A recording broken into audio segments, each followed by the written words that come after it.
Hey builders, real quick, before we begin today's episode, I want to make sure that you heard the news. We are doing the Buildership Summer Bootcamp again this summer, and it's still absolutely free. So the focus of this year's bootcamp is going to be around staff alignment. How do you get everybody on your staff aligned around your vision for the year at the beginning of the year? And then how do you maintain their commitment to that vision throughout the year? Every single day, we're going to get together for 90 minutes a day, starting on January 28th and going to August 1st. So Sunday, Monday, Tuesday, Wednesday, Thursday. And we're going to be getting together live. I'll be doing some training. I'm teaching some things I've never taught before, and I'm really excited for you to hear about it. And during the boot camp, we're going to get stuff done. So this is not about training and then you have to go and do it on your own. We're actually going to do the work on the boot camp so that every single day you have another piece of your staff alignment process already done. That way you can start the school year and hit the ground running with a clear vision for where you want to take your school, and you can get everybody in your staff aligned. So all you need to do to sign up is go to buildershipuniversity.com/bootcamp. That's buildershipuniversity.com/bootcamp. Sign up and make sure that you grab your spot, and we get started on July 28th. Now, on with the show. You're listening to the School Leadership Reimagined podcast, episode 268. How do builders like us make a dramatic difference in the lives of our students in spite of all the obstacles we face? How do you keep your vision for your school from being held hostage by resistant teachers, uncooperative parents, ridiculous district policies, or a lack of time, money, or resources? If you're facing those challenges right now, here's where you'll find the answers, strategies, and actionable tips you need to overcome any obstacle you face. You don't have to wait to make a difference in the lives of the people you serve. You can turn your school into a success story right now with the people and resources you already have. Let's get started.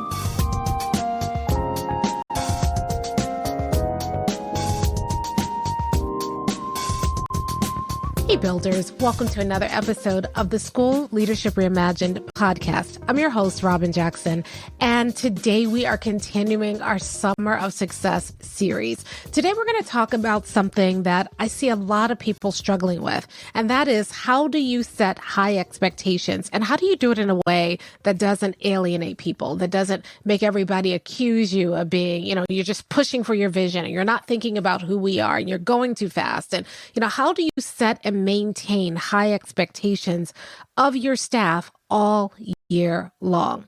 Expectations is something that I think every educator struggles with. If you're a classroom teacher, you often struggle with how do you set and maintain high expectations of students, especially when students are struggling, especially when students are coming to you behind, especially when students may not have all the executive functioning skills they need to be successful. And so how do you do that? How do you hold kids to high expectations without it feeling unrealistic or feeling like you're just pushing them too hard? And the same thing is true for adults. I talk to a lot of principals who want to have high expectations, and they either do one of two things. Either they push for those high expectations and end up alienating their staff. Their staff starts pushing back, saying, you're asking for too much. And the principal says, well, look, we have to work on excellence. And, and everybody's battling back and forth around those expectations. There's a lot of blame and shame, accusations flying around when you do it that way. Or principals want to have high expectations, but don't want to push their staff too fast. And so they kind of occupy this little messy middle where they say they have high expectations, but then because they're afraid of pushing, they never do the work to sustain those expectations. So they say we want this, but then when it comes time to helping people rise to the level of their expectations, they really struggle. And the root cause in both instances is how we look at expectations, because your expectations are more about you than they are about the people with whom you're working. And I think that's a thing that we don't understand. And it's how we were trained. I blame our training for this, right? So everybody talks about, kids will rise to the level of your expectations. People will rise to the level of your expectations. And so they teach us that if we just say we have high expectations and we look at people with love in our eyes and we just believe in people, then all of a sudden their whole demeanor changes, their whole behavior changes, and all of a sudden they just start stepping up. That's not how it works. People talk about the Pygmalion effect. And I talked about this in my first book, Never Work Harder Than Your Students, about how we get the Pygmalion effect wrong. Because originally people, the way that it was taught, the play, I'm a former English teacher, so I got to go back to the source document. The myth of Pygmalion was about someone who built, Pygmalion built a sculpture of a woman. And the woman was so beautiful. The sculpture was so beautiful that he fell in love with the sculpture, and he adored the sculpture, and then the gods felt sorry for him and eventually turned the sculpture into a real woman. And then the play Pygmalion, and of course My Fair Lady, the musical, was about Professor Henry Higgins, who said, I am such a great linguist that I could teach anybody, I could take anybody and teach them how to speak, and they could fool people that they were of this higher class based on how they spoke. And so the whole plot of the play and of the musical was that he found the most hopeless case, and because he believed so much in his gifts, he applied his gifts to that person, and she became what he created. In both cases, it wasn't about the marble that the statue, the original Pygmalion did look at the marble and say, I just see the potential in this marble. And Professor Henry Higgins didn't look at Eliza Doolittle and say, I see so much potential in her. In fact, he selected her because she had no potential. It was always about the artist. It was because Pygmalion was so good that he created a work of art that he fell in love with. Henry Higgins was so good at what he did that he took a bedraggled flower seller and turned her into a high society lady. It was never about the other person. It was always about the Pygmalion or the Henry Higgins. It was always about the artist. It was always about you. And so the mistake that we make around expectations is we keep waiting to see some potential in our staff. And so a lot of times when I talk to principals and I say, hey, we got this 100% vision, they know what they want, but they're afraid to say it, because if they say it aloud, then, they just don't believe that their staff is ever going to get there. Or I talk to principals and I talk about these high expectations, and they have what they call high expectations, but what they really have are high standards, high rules. That's not the same thing as expectations. Just because I have high standards does not mean that I believe that the people in my organization will reach those high standards. My belief in my ability to galvanize a group of people together to help them to reach those high standards, those are my expectations. And so if you want to start the year with high expectations, stop looking at your staff and start looking at you. And if you do that, that's the first step. And now I'm going to give you some very practical, specific things that you can do. But you got to believe that you have the ability to move your staff. Your expectations are about your own sense of efficacy, your own ability. They're not about your staff. The principals that I see who really move their schools forward, they believe in their vision so much, and they believe in in the work that they are doing to achieve their vision so much that they don't worry about the people around them. They are focused on that. And then everybody rises to the level of their expectations because they create the conditions for people to do that.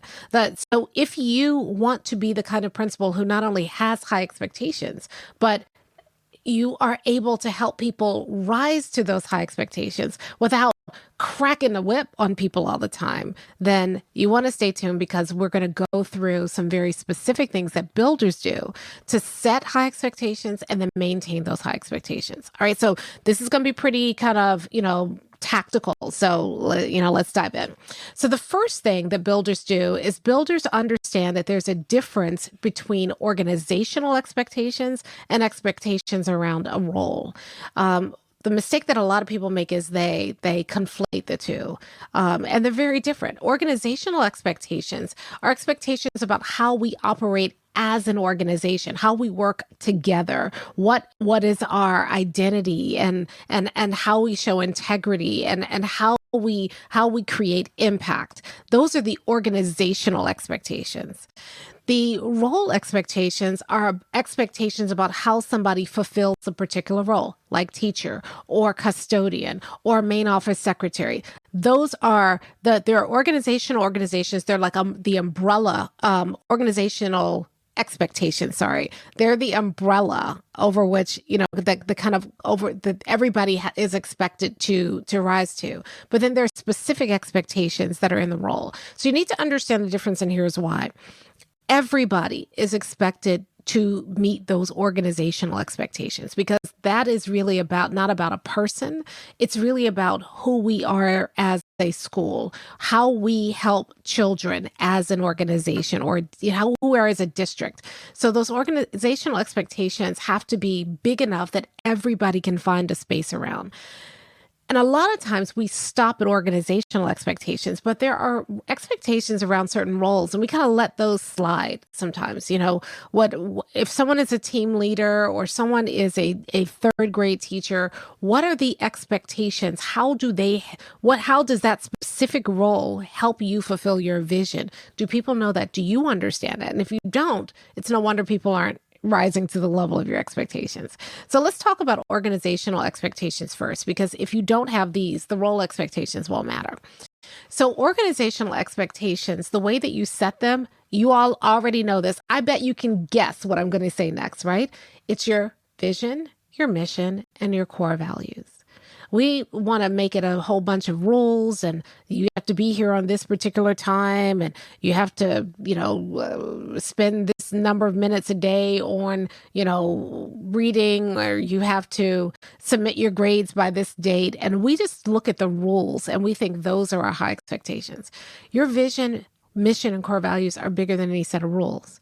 And if everybody is meeting your vision, mission, and core values, they are much more likely to abide by your rules.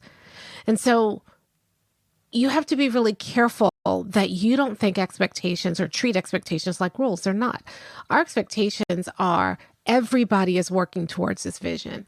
Everybody is sharing in this collective why of our mission. And everybody treats those core values as non-negotiable.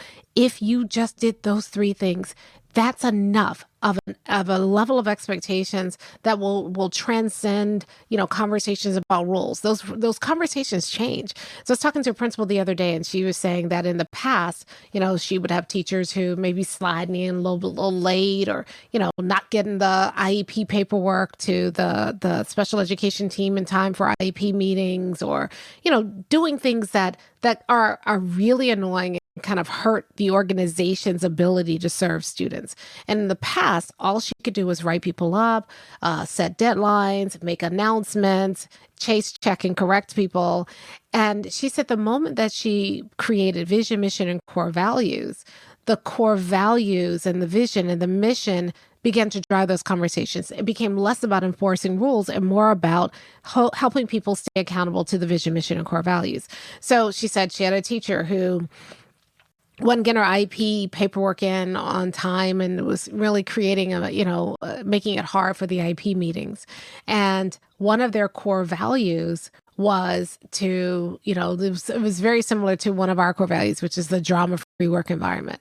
And instead of saying, you need to get your IEP paperwork in by the deadline or else, she just went and said, one of our core values is this drama-free work environment. Every time you don't get your IEP paperwork in, you create drama for the team, for the student, and for the family, because your input is really critical to our being able to make important education decisions about the student. That's a totally different conversation than, somebody missing a deadline. And then the principal put it back on the teacher. So either you no longer believe that a drama-free work environment is important, or you need to adjust your behavior so that we can get the IEP paperwork on time. And then the principal went a step further and said, okay, so let's take a look at why you're not getting it on time. Wow, I've got so much to do. Okay, so what's going on is creating drama for you, and drama-free work environment applies to you too.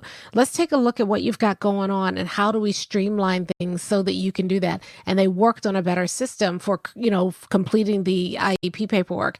The special educator got involved, realized that there were other teachers struggling with the same thing, met with the whole staff, gave them some strategies to help them make their IEP paperwork more useful to the team. And as a result, they got so much better at serving kids. Why? Not because they set rules, but because the expectations created around the drama-free work environment created, which is a core value, created an environment where people were solving problems. So when you create organizational expectations and you focus on creating them around your vision, mission, and core values, you really stop getting into these petty squabbles all the time. I'll give you another situation.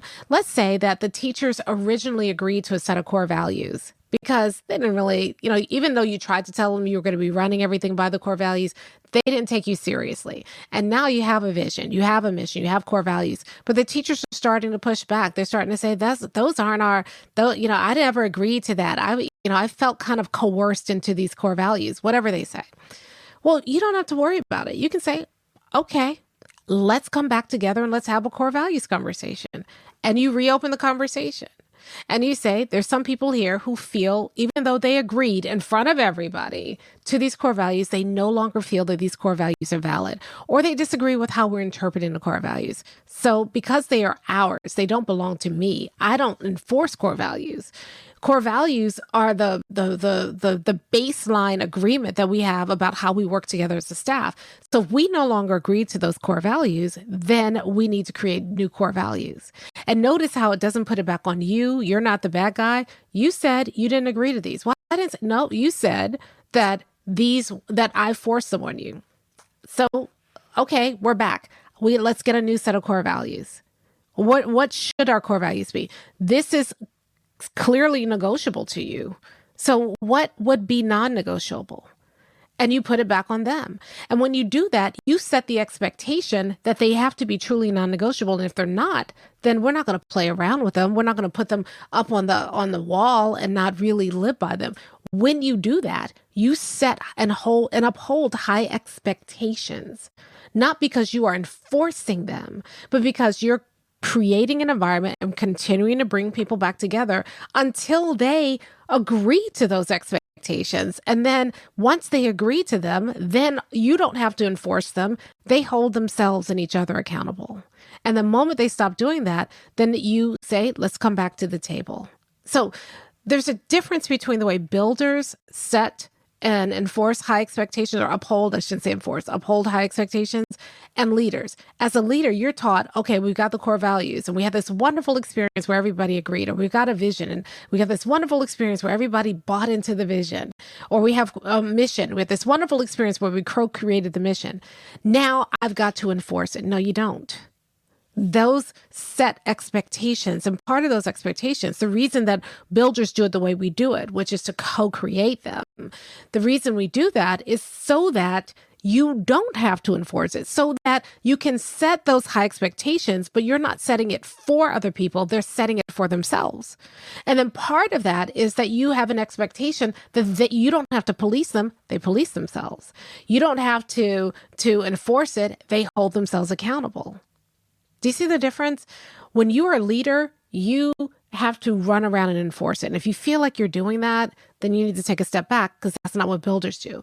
What builders do is we say the expectation is once you agree to these, that you're going to uphold them. And if at any point your behavior is incongruent with the expectations you were integral in creating, then we come back together, because ultimately these belong to us.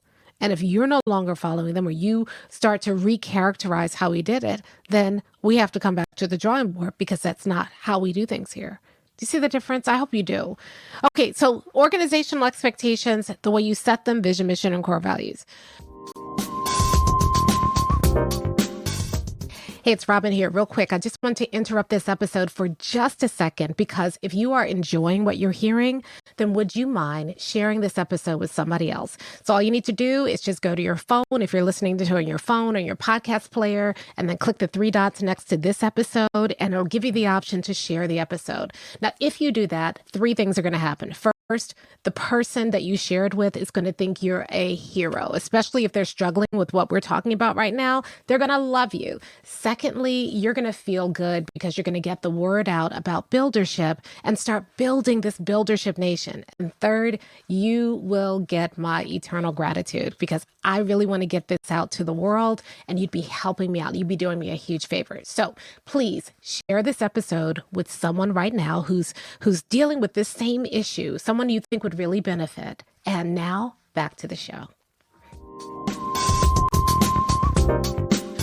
Here is how you continually uphold those expectations. And again, you probably know what I'm going to say, right? You uphold them based on the systems, your people systems. So, in the buildership model, we have a whole people section, right? Because it's really important that you support and set your people up for success. So the way that you uphold organizational expectations, for one, you have to create a feedback system that aligns with your organizational expectations, because the goal of feedback is to help people understand how far or near they are to those expectations. That's the only goal of feedback. Not to make people feel bad, not to fulfill an evaluation system. The only goal is helping people understand these are our expectations. They may be instructional, they may be professionalism, whatever they are. These are the expectations.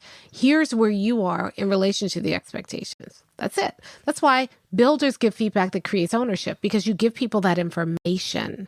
You're not pushing them to do one thing or another. You're giving people the information and helping them see it for themselves. And when they see it for themselves, then they can either ask for help or take measures on their own to correct their behavior so they can get their behavior in line with expectations. The second thing you need support. And support is really about helping people understand what they need to do in order to close the gap that was revealed by your feedback.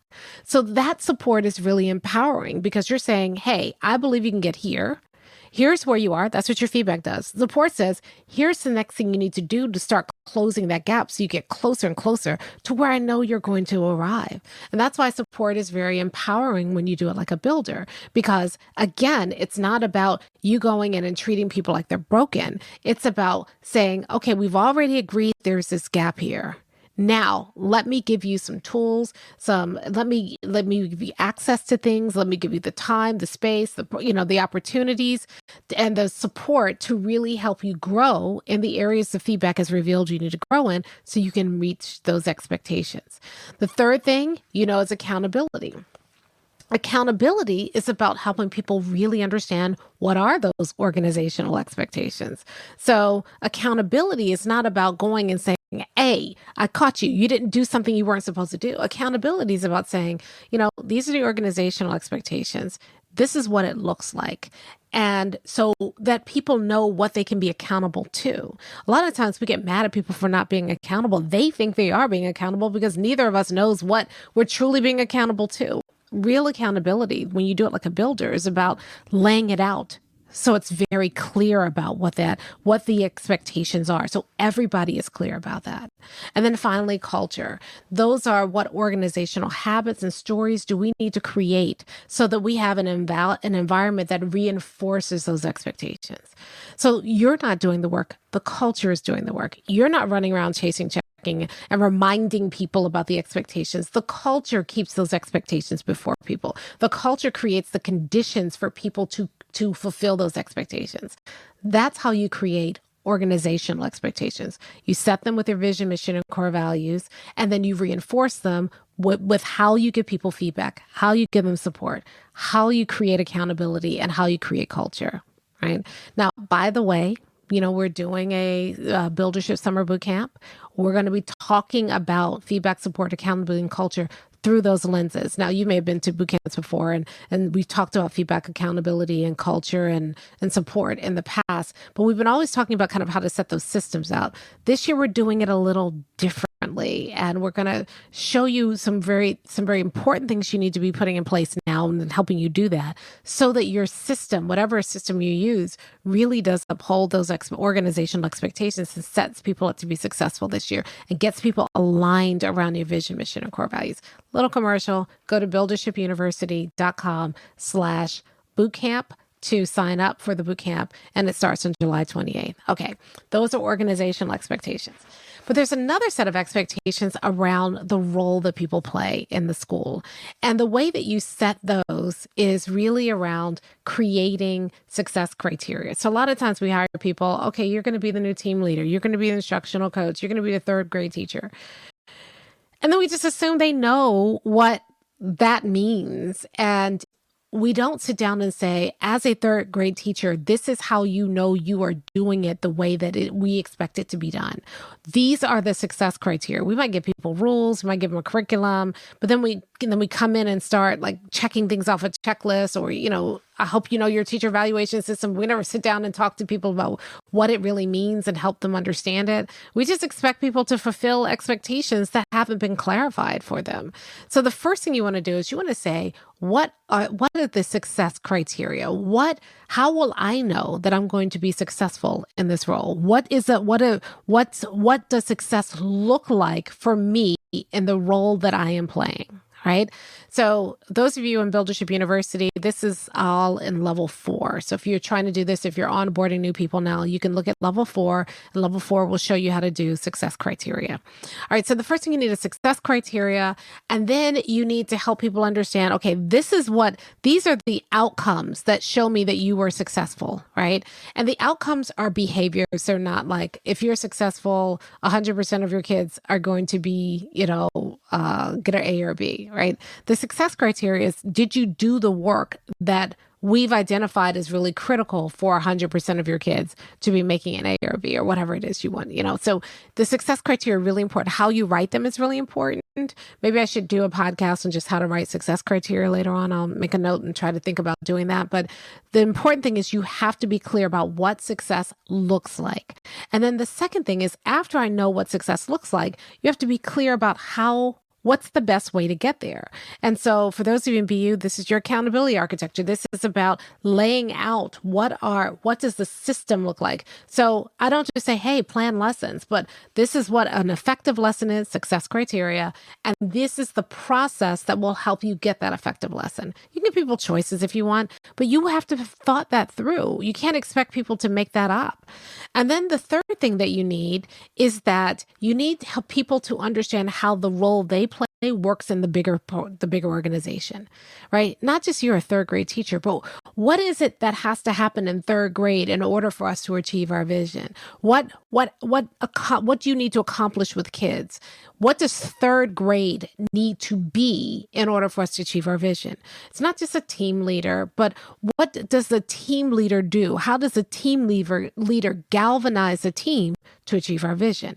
And if you're not clear about that, why do you have the role? Other than it's just a role in a higher pay grade, maybe. So you have to be really careful about that.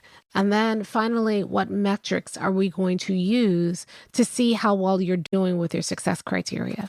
Now, another time, I'm planning a whole episode on how to sit down with people and do one-on-ones to help make sure that they are fulfilling the needs of the role. I'm working on it, and I'll lay it out. We'll probably have something in writing to help you manage your one-on-ones. But you do need to figure out how people will know that they are achieving the success criteria in their role. And you need to be able to figure that out and map that out, and then meet with people on a regular basis and let them bring you their data. You don't go in and say, hey, I'm looking at your data and you didn't do that. Who has time for that? You have a lot of other things to do. When people have true ownership over their work and they're rising to the level of expectations, one of the expectations is they track their own data. They understand their success criteria. They track their data. They present that data to you, but you have to agree on what the metrics are. You have to agree on what that data looks like. So just to kind of recap, there are organizational expectations.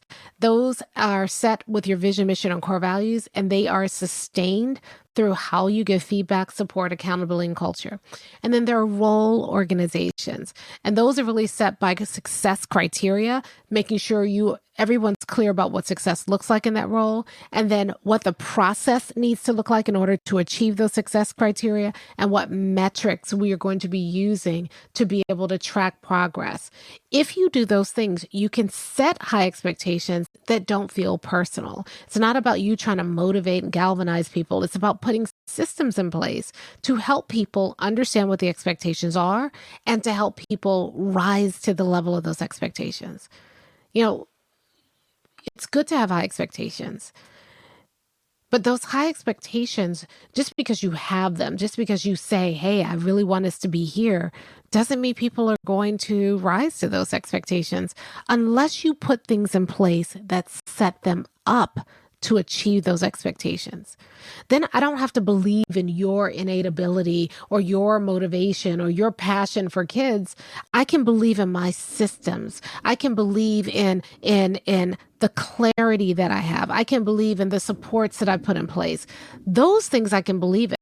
If you put those things in place, you can reasonably expect for people to achieve the goals that you want to achieve as your school and rise to the level of the expectations. If you just believe in people and love on them, and not that there's nothing wrong with it, I want you to believe in people and love on them, but if you just did that, but you didn't put these things in place, then your expectations are wishes. They're not real. If you want people to rise to the level of your expectations, you've got to set them up to be there. But you've got to make sure that you have systems in place that you know will work. And if they're not working, you don't blame the people. You go back and you tweak the system until everybody is operating the way they need to be. This is not one and done. This is not, I do this once and then I never have to do it again. It's something you're constantly monitoring. But if you do that, you will see people stepping up. If you do that, you will see people who have been kind of checked out, checking back in. If you do that, instead of just whining and grumbling and complaining about you, people will feel the gravitational pull of your expectations to help them to actually step into this work. And it's not in their complaints and their whining, you've created a space for them. You've helped turn those things, those negative complaints and whining into constructive things that help make everybody better. And when you do that, everybody steps up. Not just because you believed in them, but because you believed in yourself enough to put systems in place, because you believed in those systems enough to continue to tweak them until the systems got people moving. And when you do that, people stop fussing because you're pushing them. They just start getting better. They don't even realize it half the time because that's just the way we do things here. And that's how you set and maintain high expectations of your staff this year, like a builder. I'll talk to you soon.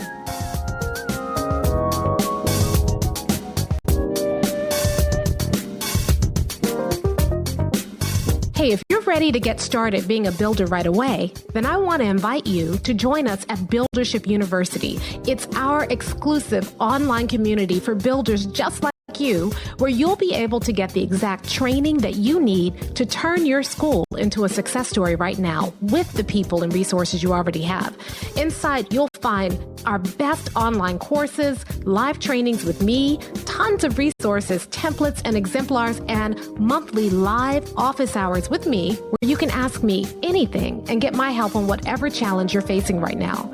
If you're tired of hitting obstacle after obstacle and you're sick of tiny little incremental gains each year, if you're ready to make a dramatic difference in your school right now, then you need to join Buildership University. Just go to buildershipuniversity.com and get started writing your school success story today. School Leadership Reimagined Podcast, episode 171.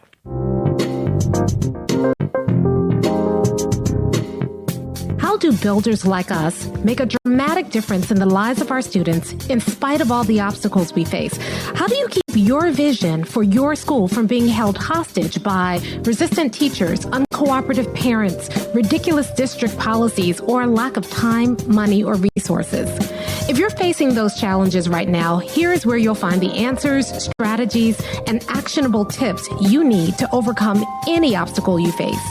You don't have to wait to make a difference in the lives of the people you serve. You can turn your school into a success story right now with the people